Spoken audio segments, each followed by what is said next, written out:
Bismillahirrahmanirrahim. Assalamualaikum warahmatullahi wabarakatuh. Pemirsa yang dirahmati oleh Allah Subhanahu wa taala, kita kembali lagi dalam halaqah ilmu hadis.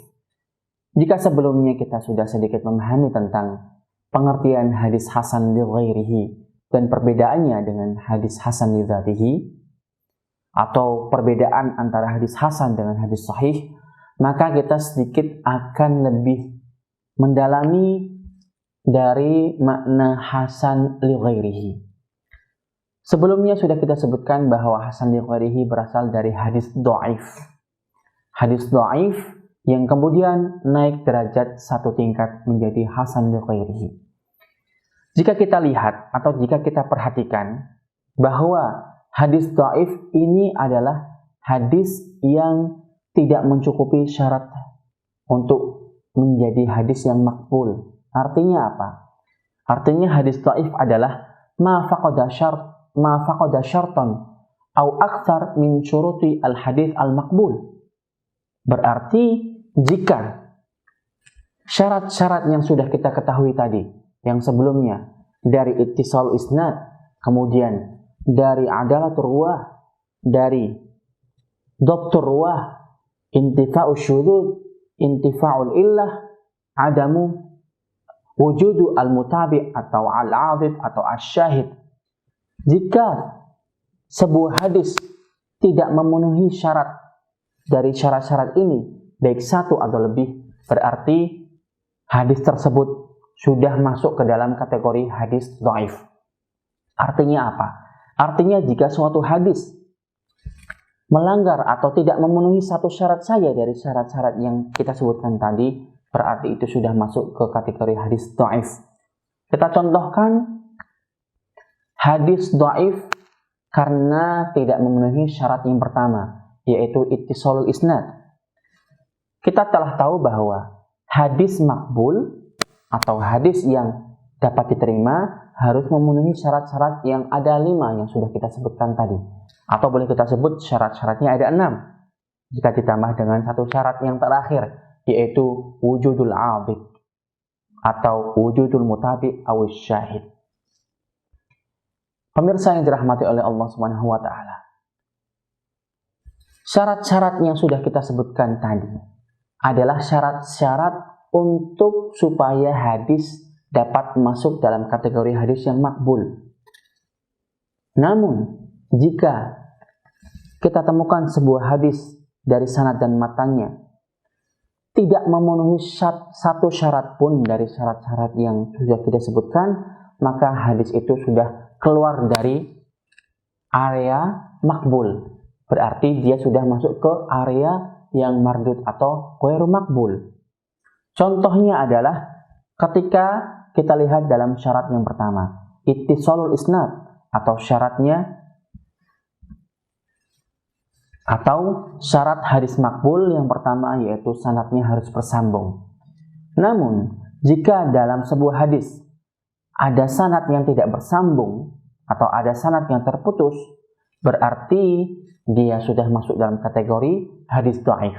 Dan hadis dhaif ini dikatakan atau dinamakan sebagai hadis dhaif karena tidak memenuhi syarat yang pertama, yaitu ittisalul isnad atau bersambungnya sanad.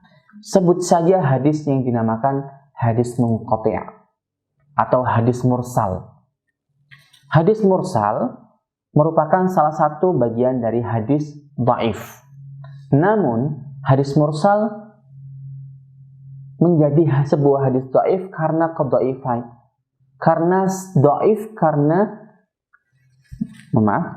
Hadis mursal dikatakan dhaif karena hilangnya atau karena inqita'us sanad dalam hadis tersebut. Artinya sanad dalam hadis mursal itu ada yang tidak bersambung. Itulah yang dinamakan dengan hadis mursal atau hadis dhaif karena sanadnya tidak bersambung. Berarti hadis mursal ini kehilangan satu syarat pertama dari hadis makbul, yaitu ittisalus sanad. Kenapa? Karena hadis mursal itu sanadnya munqati atau sanadnya tidak bersambung. Begitu pula dengan hadis-hadis dhaif yang lain seperti hadis munqati', hadis mu'dhal, hadis mu'allaq, hadis mudallas, hadis mursal khafi, dan hadis-hadis yang lainnya yang akan kita pelajari nanti insyaallah ta'ala. Pemirsa yang dirahmati oleh Allah Subhanahu wa ta'ala, sekarang kita ingin sedikit mengetahui tentang hadis hasan li ghairihi. Namun untuk memahami hadis hasan li ghairihi, kita perlu mengetahui hadis dhaif. Kenapa? Karena hadis hasan li ghairihi adalah perubahan dari hadis dhaif menjadi hasan li ghairihi. Hadis dhaif tidak semua hadis dhaif bisa naik peringkat. Karena apa? Karena hadis dhaif memiliki peringkat yang berbeda-beda. Hadis dhaif memiliki tingkat kedhaifan atau kelemahan yang berbeda-beda. Ada hadis yang kelemahannya hanya sedikit atau ringan, dan juga ada hadis yang tingkat kelemahannya atau tingkat kedhaifannya itu sangat syadid atau sangat kuat.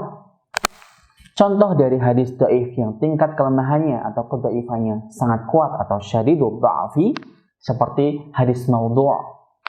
Hadis maudhu' adalah sebuah istilah atau nama hadis yang disebabkan karena perawinya kadzdzab atau perawinya tukang bohong atau memalsukan perkataan fulan atau perkataan manusia kemudian dinisbatkan kepada perkataan Rasulullah sallallahu alaihi wasallam. Padahal beliau tidak pernah mengatakannya sama sekali seumur hidupnya.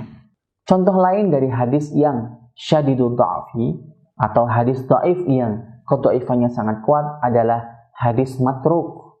Hadis matruk disebabkan karena perawi dalam sanad hadis tersebut memiliki sifat fasik atau fahishul ghalat. Nah, ketika dalam sebuah sanad hadis ada rawi yang fasik atau rawi yang fahishul ghalat atau rawi yang banyak sekali melakukan kesalahan ketika menyampaikan hadis, selalu salah dalam menyampaikan hadis, kesalahannya bertubi-tubi, berarti kesalahan tersebut merupakan kesalahan yang tidak kecil, melainkan kesalahan yang sangat besar, dan kesalahan besar itu mempengaruhi kualitas dari hadis tersebut. Maka dari itu dinamakan dengan hadis matruk. Nah, hadis matruk ini merupakan hadis dhaif yang kedhaifannya sangat kuat sehingga dia tidak dapat naik menjadi hasan li ghairihi.